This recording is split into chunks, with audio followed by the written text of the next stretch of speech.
Hello friend मैं देवव्रत दास daily market एनालाइसिसर नतुन এটা ভিডিওত আপোনালোকক ওয়েলকাম জনাইছো। আজি ব্যাংক নিফটি ফাইনাল ক্লোজ দিছে 46684.90 যেটো প্ৰিভিয়াস ডে ক্লোজৰ পৰা হি প্লাস 374 পইণ্ট আমি ওপৰত গৈ আমি ক্লোজ পাইছো। আৰু ইয়াত যদি আপুনি চাই আজি মাৰ্কেটটো কি কৰিছে, ইয়াত গ্যাপ আপ ওপেন হৈছে। যোৱাকালি ভিডিওত মই কৈছিলো যে যদি প্ৰাইসটো ইয়াৰ হায়াৰ ওচৰত যদি ওপেন হয় তাৰ পিছত যদি অলপ ইয়াত ৰেঞ্জ বনায় আৰু হেতু যদি ব্ৰেক কৰে আমি আপসাইড এটা মুভ দেখিবলৈ পাম।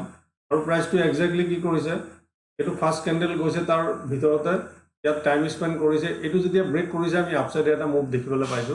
আৰু তাৰ পিছত কি কৰিছে, ইয়াত যেটো আমাৰ 47000 ৰ যেটো সাইকোলজিক্যাল লেভেল আছে ইয়াৰ ওচৰৰ পৰা প্ৰাইসটো ৰিজেকশন হৈ ডাউন সাইডে মুভ কৰিছে।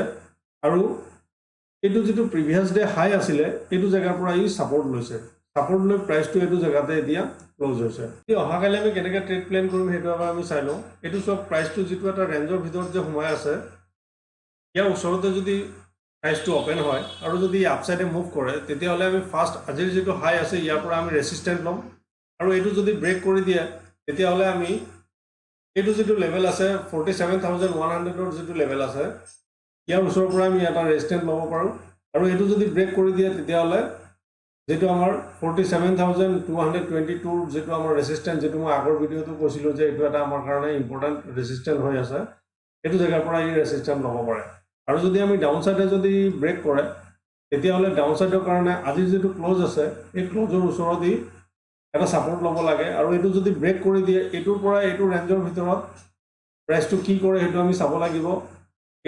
এটো যদি ব্ৰেক কৰি দিয়ে ইয়াৰ লোটো যদি ব্ৰেক কৰি দিয়ে তেতিয়া হলে আমি ডাউন সাইডে আমাৰ এই যেটো প্ৰিভিয়াস এটো সাপোৰ্ট আছিল ইয়াৰ ওচৰৰ পৰা ই সাপোৰ্ট লব লাগে। আৰু এটো যদি ব্ৰেক কৰে তেতিয়া হলে প্ৰিভিয়াস যেটো আমাৰ লো আছে ইয়াৰ ওচৰলৈকে প্ৰাইসটো আহিব পাৰে।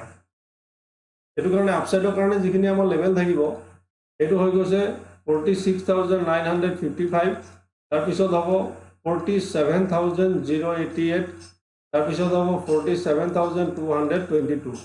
আৰু যদি আমি ডাউন সাইডৰ কাৰণে যদি আমি চাওঁ তেতিয়া হলে প্ৰাইসটো হ'ব 46444, তাৰ পিছত হ'ব 46266, তাৰ পিছত হ'ব 46100। এতিয়া প্ৰাইসটো যদি কালি আকৌ এই আজি হায়াৰ ওচৰত যদি গ্যাপ আপ ওপেন হয় ইয়াত প্ৰাইসটো অলপ ৰেঞ্জ বনাই যদি আপসাইডে মুভ কৰে তেতিয়া হলে আমি ইয়াৰ পৰা এটা ফাৰ্স্ট মুভ দেখিবলৈ পাম, যেটো এটো যেটো 47200 ৰ যেটো আমাৰ ৰেজিস্ট্যান্ট হৈ আছে ইয়াৰ পৰা ই প্ৰাইসটো ইয়াত আহি ৰেসপেক্ট কৰিব লাগে। আৰু প্ৰাইসটো যদি ইয়াৰ পৰা ডাউন সাইডে যদি মুভ কৰে তেতিয়া হলে আমাৰ আজিৰ যেটো ক্লোজ আছে এই ক্লোজৰ ওচৰত আহি ই সাপোৰ্ট লব পাৰে। আৰু যদি প্ৰাইসটো গ্যাপ ডাউন যদি ওপেন হয় এটো এৰিয়াত যদি গ্যাপ ডাউন ওপেন হয় তেতিয়া হলে ইয়াত অলপ ৰেঞ্জ বনাব লাগিব। ৰেঞ্জ বনাই যোনটো সাইডে ব্ৰেক কৰিব আমি এটো সাইডে এটা ধুনিয়া এটা ট্ৰেড দেখিবলৈ পাম। এতিয়া আমি নিফটি চাম যে নিফটিত অহাকালি কেনেকৈ ট্ৰেড প্ল্যান কৰিব পাৰো। নিফটি আজি ফাইনাল ক্লোজ দিছে 22011.95, যেটো প্ৰিভিয়াস ডে ক্লোজৰ পৰা ই প্লাস 172.85 ওপৰত গৈ আমি ক্লোজ পাইছো। আৰু ইয়াতো সেম হৈছে, গ্যাপ আপ ওপেন হৈছে, গ্যাপ আপ ওপেন হৈ ইয়াতো এটা ৰেঞ্জ বনাইছে, ৰেঞ্জ বনাই যেতিয়া ইয়াৰ হাইটো ব্ৰেক কৰিছে তেতিয়া আমি ইয়াত এটা ধুনিয়া মুভ দেখিবলৈ পাইছো। আৰু ইয়াত কি কৰিছে, প্ৰাইসটোৱে ইয়াত এটা ৰেঞ্জ বনাইছে, ৰেঞ্জ বনাই ই এটোৰ যেটো হাই আছিল ইয়াৰ হাইটো কিন্তু ব্ৰেক কৰিবলৈ পৰা নাই, ইয়াৰ ওপৰত ক্লোজ দিয়া নাই আৰু এটো ব্ৰেকও কৰিবলৈ পৰা নাই। আৰু ইয়াত এটা ৰেঞ্জ বনাইছে, ৰেঞ্জ বনাই যেতিয়া ই আকৌ ডাউন সাইডে মুভ কৰিছে তেতিয়া আমি আকৌ যেটো আমাৰ এই প্ৰিভিয়াস যেটো হাই আছে এই হাইৰ ওচৰত দি আহিবলৈ চেষ্টা কৰিছে আৰু তাৰ পিছত প্ৰাইসটো এটা জায়গাতে ৰৈ গৈছে আৰু ইয়াত আহি প্ৰাইসটো ক্লোজ হৈছে। এতিয়া আমি অহাকালি আমি কেনেকৈ ট্ৰেড প্ল্যান কৰিম হেতু আমি এবাৰ চাই লওঁ। এতিয়া প্ৰাইসটো যদি এটো এৰিয়াত ওপেন হয় ইয়াৰ মাজত যদি হয় তাৰ পিছত যদি ই আপসাইডে মুভ কৰে তেতিয়া হলে আজিৰ যেটো হাই আছে ইয়াৰ পৰা ই ৰেজিস্ট্যান্ট লব। আৰু এটো যদি ব্ৰেক কৰি দিয়ে, ব্ৰেক কৰি যদি আপসাইডে মুভ কৰে তেতিয়া হলে প্ৰিভিয়াস যেটো সুইং হাই আছে ইয়াৰ পৰা ই ৰেজিস্ট্যান্ট লব লাগে। আৰু এটো যদি ব্ৰেক কৰি দিয়ে তেতিয়া হলে আমাৰ প্ৰিভিয়াস এই যেবিলাক আমাৰ লেভেল বিলাক আছে সুইং হাই ইয়াৰ ওচৰলৈকে প্ৰাইসটো আহিব পাৰে। আৰু যদি ইয়াৰ পৰা ডাউন সাইডে মুভ কৰে তেতিয়া হলে আমাৰ আজিৰ লোটো ব্ৰেক কৰিব লাগিব। আজিৰ লোটো যদি ব্ৰেক কৰে তেতিয়া হলে প্ৰিভিয়াস যেটো আমাৰ ক্লোজ আছিল এই ক্লোজৰ ওচৰত প্ৰাইসটো আহি ইয়াত সাপোৰ্ট লব লাগে।